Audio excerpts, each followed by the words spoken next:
Mr. President, I think it is time for us to address the Nigerian people as a parliament. I stand this morning to join my colleagues in telling Nigerians that we hear them loud and clear. I stand joining my colleagues to tell Nigerians that we are not unmindful of their concerns about security and welfare of the Nigerian citizens. We stand, Mr. President, to tell Nigerians that on a daily basis, as a parliament, we are becoming helpless. We know the law, and we are committed to protecting the constitution of this country. Again and again, our colleagues have quoted very relevant provisions of the Nigerian constitution. The most crucial and the most relevant of which is section 14, 4B of the constitution of this country, that says the essence of government, the primary duty of a government, shall be the welfare and security of the Nigerian people. Yes, we know this. And that has been the basis of our resolutions. So if we are now at a point where we sit down as a parliament and we discuss and we take resolutions, and all you will take is one spokesperson for a president or a minister that will reply, to what we have said, as if all those resolutions don't even mean anything. Today, Nigerians need to be told, and we are telling them, because there's no point pretending about this any longer. We have tried our best, we are trying our best, nobody seems to be listening to us on this issue. If our law makes it possible for the parliament, this Senate, to be a participant in the appointment of service chiefs by way of confirmation, and we are saying these people have tried their best, let them go, and we keep saying this, by implication, it means our own aspect of that appointment is already withdrawn. Is Mr. President waiting for us to bring a formal motion to the floor of this House to say we've passed a vote of no confidence? Is that what they are waiting for? We have said this, times without number. That is what Nigerians want. What is the problem in removing a service chief who either has even overstayed his welcome as a career officer, or one that is about just having just 1 or 2 months to retire? What is the big deal about this? Are they saying no other person is competent to discharge these responsibilities in Nigeria? And let it also be said, Mr. President, that I, as a person, I have my own position. The law is very clear as to whether or not the parliament can invite the president of this country, and let no one be told that the Senate has taken a position on this. There is no formal position, and if any interview has been granted in that respect, let it not be taken as a position of the Senate. Because if it becomes necessary for us to take a position, we shall debate the law and take our position in that regard. Mr. President, this is a very serious situation, and I don't feel it is anything that any member of this parliament is taking for granted, but we are handicapped. And that is our message to Nigerians. Thank you, Mr. President. Senator Abdullahi Adamu, and I represent Nasarawa West in the Senate. Mr. President, I want to talk as a father, like most who have had opportunity to address this issue this morning have tried to do. That is, to identify myself with the inestimable concern that the issue of this kidnapping has continued to evoke in all of us.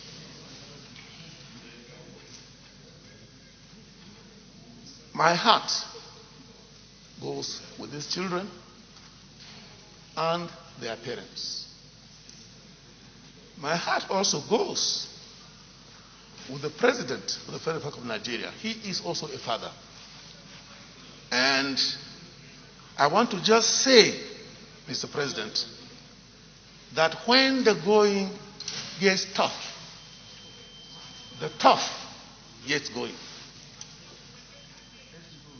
There is nothing we haven't said on this chamber and in other fora that was floated by the National Assembly to address the issue of national security, issue of security infrastructure, and what have you. But our fortune has not changed. If anything, it has become worse. But the solution to the problem is not despair. The solution to the problem is not fault finding.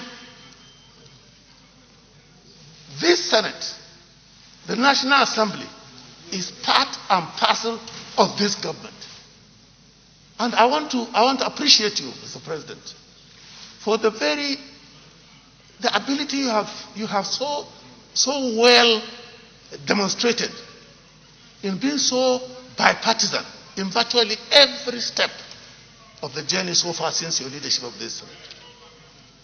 I want to emphasize that, yes, this problem requires some solution. But our misfortune or our limitation, Mr. President, is the fact that we can only legislate and oversight. We have limitations because we cannot go beyond the law we make or to oversight. And it is common knowledge that where you don't have the power of hiring, you have no power of firing. Let's not deceive ourselves on this. I think Nigerians who are fair-minded will testify to the fact of our concern at the National Assembly on what is going on in the security situation. But we must go a little further.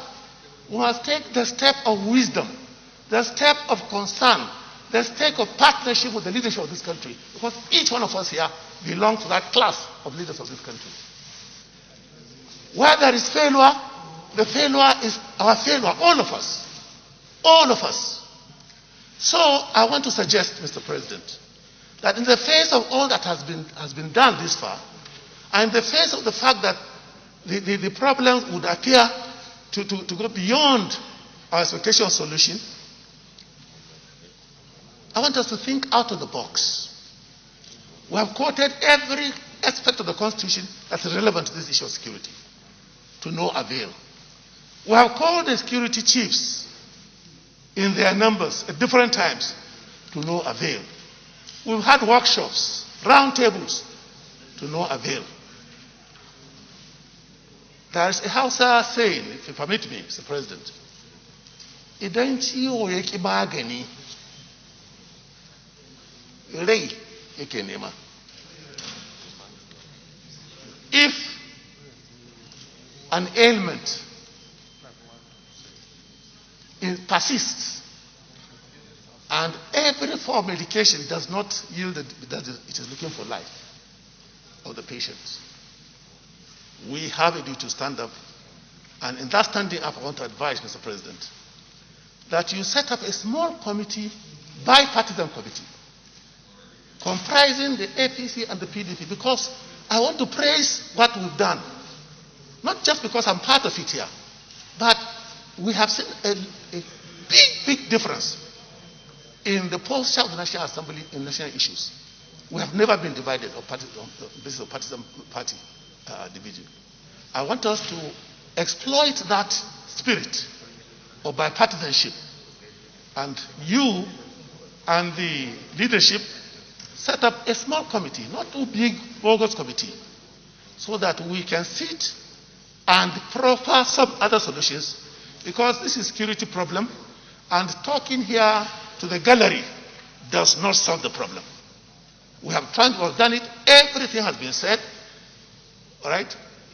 We don't have to go on let us have a small committee and we will come up with some ideas that have not been tried before.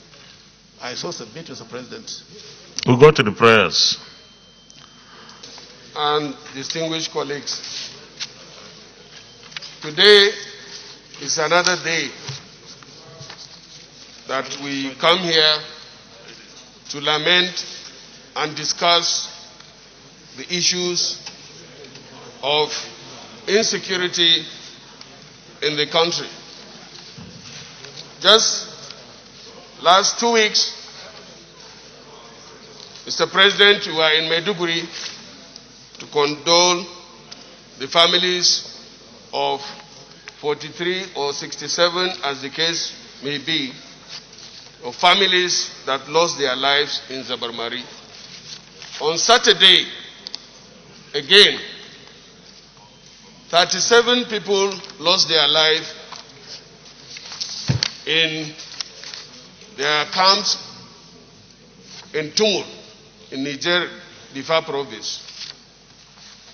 Just last week again,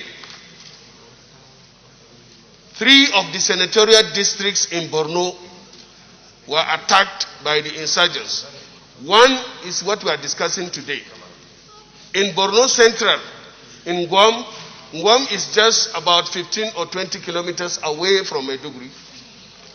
There was an attack by the insurgents. In southern Borno, in Askira Uba, there was attack by the insurgents. Fortunately, the coordinated effort of the Air Force and Army were able to contain the situation. Mr. President, we have lamented enough. We had various public hearings. Under your leadership, you led 2 committees twice. You made far-reaching recommendations. We said here last week, none was implemented. We came here, invited several times the service chiefs and whoever matters in this issue of insecurity. And nothing was done. Instead, the situation is getting worse. Mr. President, at this time now, I think most of us, when such thing happens, we begin to wonder whether to say something or just to keep quiet. But as you said, we can't keep quiet. But then, we can't continue talking without result. And I appreciate the fact that you now say we should think outside the box. That may be the solution. And let me remind everyone here, whether you are a Christian or a Muslim, we are leaders in this country. We have a responsibility. God will ask us, one after the other, what did you do as a senator? What did you do as a senator? I'm not a pastor or a malam, but I'm just reminding us what we know. And maybe that will touch our conscience. You can't start hiding under party or anything. We are leaders that are entrusted by our people to come and speak on their behalf. Not only speaking on their behalf, to do anything constitutional. And we know that why government is there is security and welfare of its citizens. I said last time, Mr. President, and we closely took the resolutions, and it's another week now. We cannot continue like this. We have to tell ourselves the truth. We have to stop talking to cameras and then, like more or less, people will start thinking that we are just grandstanding. We should sit down within ourselves and say it as it is and take appropriate actions. Mr. President, if you have any problem with that, allow the Senate to do it. We understand your position. You're in a difficult position. But let me tell you, Mr. President, God will ask you. Wallahi. So, Mr. President, Mr. President, God will ask all of us, but you will be in the front. I will say, I've told the Senate President. Maybe that will help me. But that's not a joke. Wallahi, we need to. Enough is enough of this. Enough is enough of us coming here to stand and talk. Even the one I'm saying now, when it will not matter. But it can. This is not the end. The Constitution is clear. It did not limit what we can do. The limit, we have not reached the limit. Let us consider it and see if we have to go further. And you must lead. Because that is what you swore to do. To protect the lives of Nigerians is number one. In fact, is why we are here. The government basic responsibility is security and welfare of its citizens.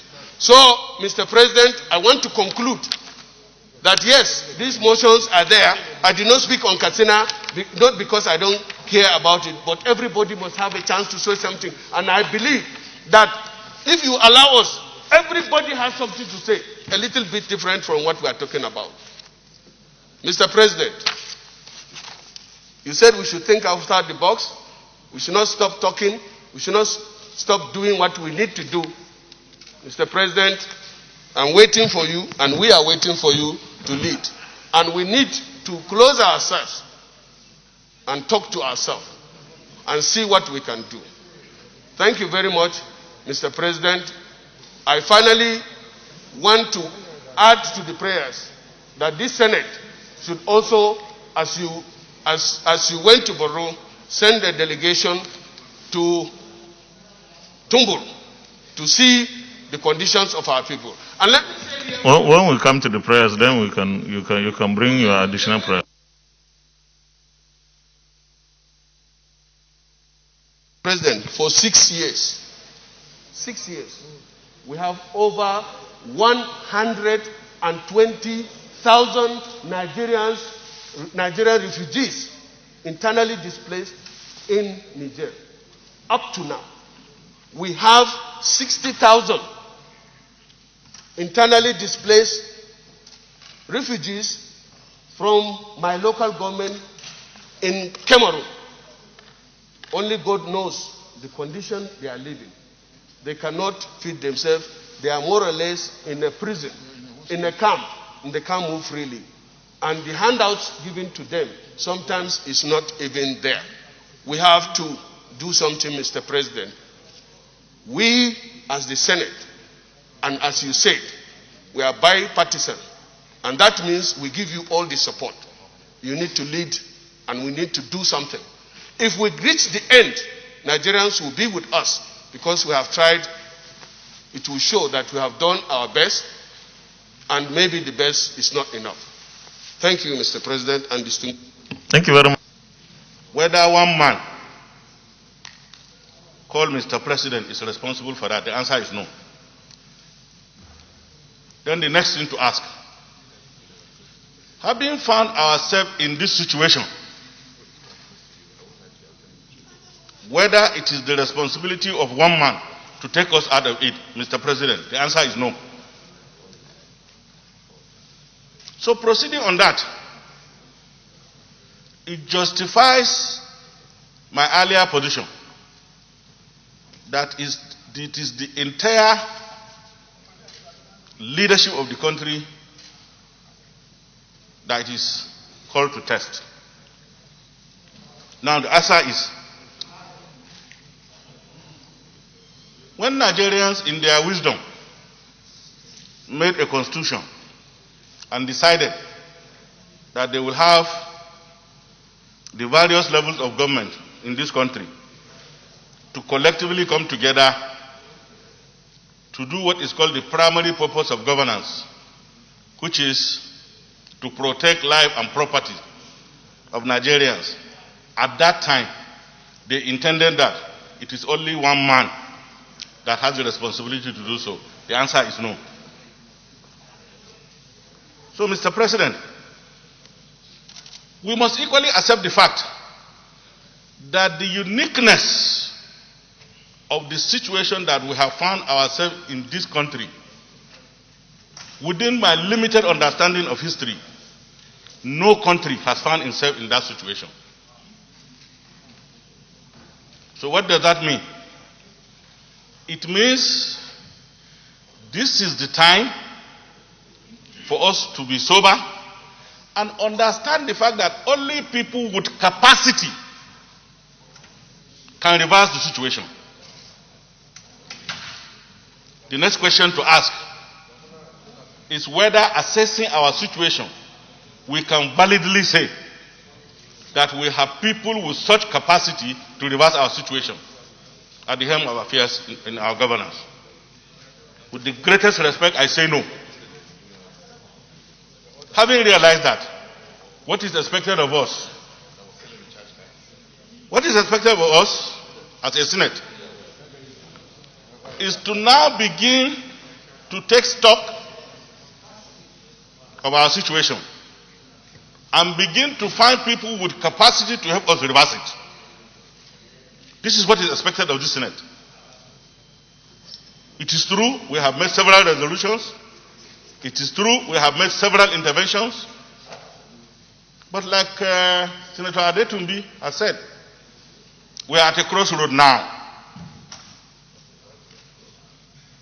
And everyone knows that when you reach the crossroad, certain decisions that must be fundamental must be taken.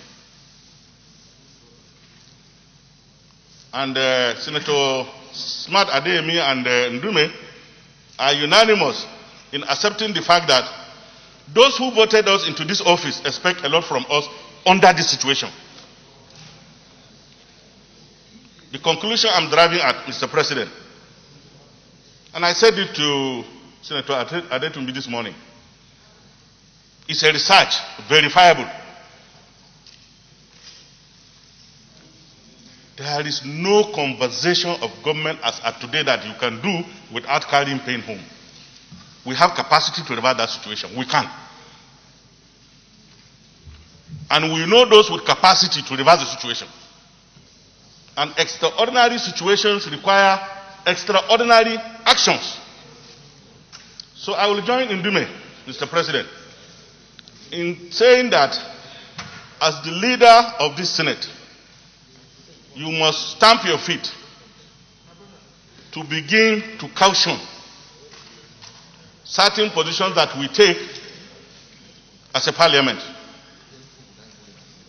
and to see to the possibility, like it has been suggested, of closing, whether you call them wise men or whatever you call them, that will interface with the presidency as quickly as possible in finding solutions to this situation. And I'm telling you, unless you follow this issue, whether you change service chief or whether you change anybody, the situation will be, the more the thing changes, the more they remain the same. Mr. President, as at today, the structure of governance is weak, in the sense that the latest research, which I have discussed with Adetumbi this morning, shows that 67% of people who occupy position in this country today are lacking in capacity to run the offices they occupy. So if we accept that, that means some people have to intervene to do this job for them. And this is the time. So, Mr. President, my own position is that first is for the Senate to accept that our situation is unique. No country has found itself in this kind of situation based on the history of the countries that we have read.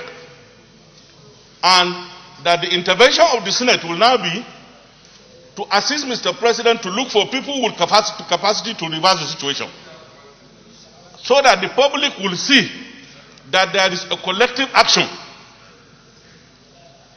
to reverse the situation. Thank you very much. Thank you, Senator Nicholas. Mr. President, distinguished colleagues. My name is Biodun Olujibi.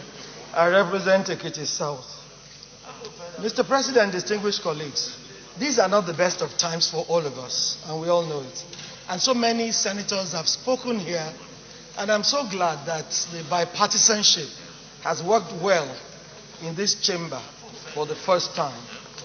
Mr. President, there are issues, and the issues have been tackled. But the biggest part of the issue is that before you become a lawmaker or a senator, you must first and foremost be a Nigerian. And of course, a parent. What is happening is not easy to comprehend by most of us. I am not one to share the blame with some of our senators who say we are all involved. No, the executive does not treat this third arm as if we are partners in this business. They treat us as if they don't really require us to do whatever they want to do. So I am one of those who believe we should not take. I don't believe I am part of the problem. But Mr. President, the presidency is not an award. It's a call to duty. And when you call a man to duty, he must be dutiful enough to know when the buck stops on his table. And right now, Mr. President, the buck, as far as security is concerned, stops squarely on the table of Mr. President. And nobody can challenge that. The worst part of this situation is that nobody is talking to us. We're just there as if we're talking rubbish. How many resolutions of this Senate has gone out? Several. None of them has been handled. How many resolutions did we take on even NSAS? None has been tackled. And you are saying it is our business. No, it is not our business. It is the business of Mr. President and this government. And because it is our government, it is our Nigeria, this government has failed all of us. There is no doubt about that. The government has failed us, and the proper thing to do now is for us to do the second force. Mr. President, like everybody has said, we must get up and do something about Nigeria. It's about us. It's about our future. 333 boys. That's the future of Nigeria. That's the entire two chambers put together. Those are the people we're looking up to take over from us. And then somebody will come in the middle of the night, pack them away, and we say we don't know. And then people will slaughter other people in Borno, and we say we cannot find them. Are they hiding? My old mother called me and asked me, were they hidden away in an aircraft or by witchcraft? Because something must have happened. Somebody must have just ferried these children away and killed the people in Borno. Mr. President, the time has come for us to take drastic action. One of them is that we can't be budgeting for dead people. If we decide that government must do something before we will produce the budget, I am sure they will be up and doing. We must start to think outside of the box. We must hold government accountable. And the only person to do so is you, Mr. President. Because this is the third arm, and you are equal in all of this. Thank you, Mr. President. Senator Matthew. Mr. President, I'm very grateful for this privilege. I am Senator Matthew Rogide, Edo South Senatorial District. Mr. President, as a Senator of the Federal Republic of Nigeria, it behoves on me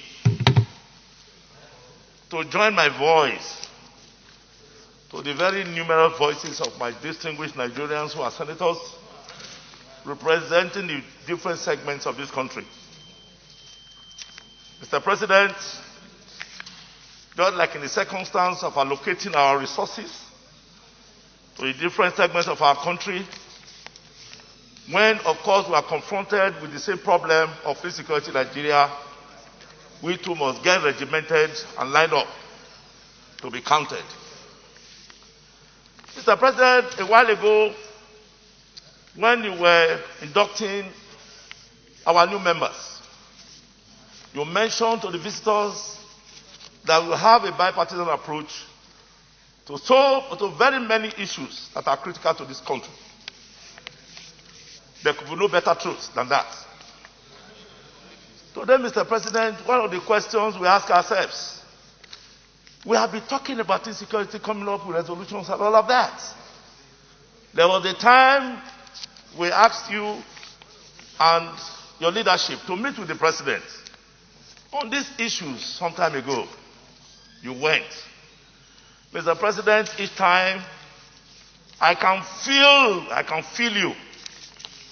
You are as concerned as every other person. You are as concerned as the people who are from these troubled regions.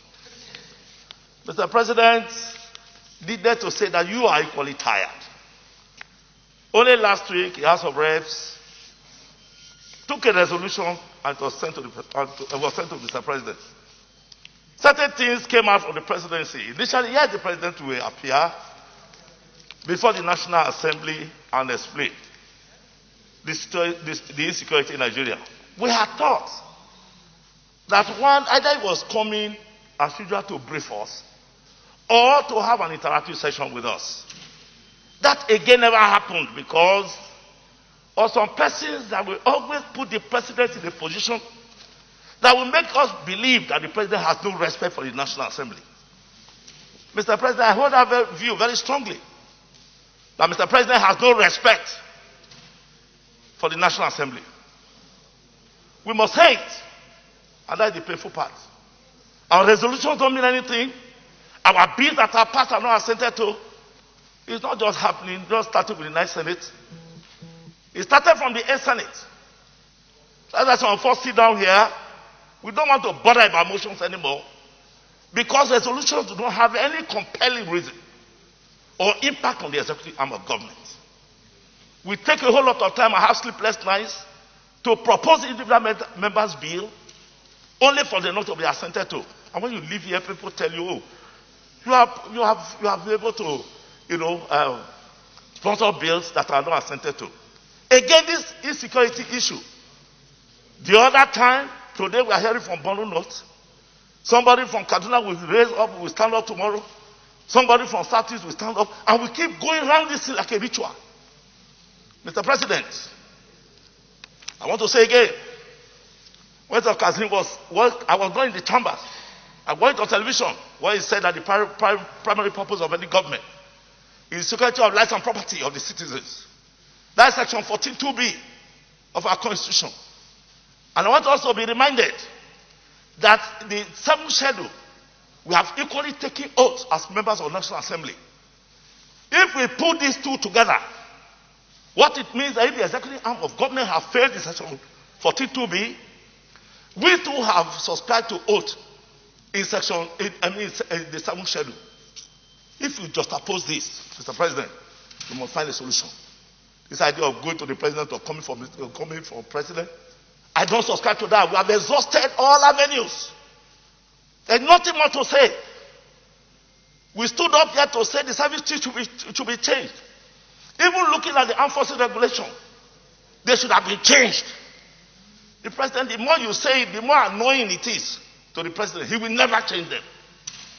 Therefore, Mr. President, please, I want us to have a cautionary look at section 1.3. Section 1.3 is not about removal of Mr. President. There are certain actions that the National Assembly can take. I am not saying the president must be removed. No, it will be premature.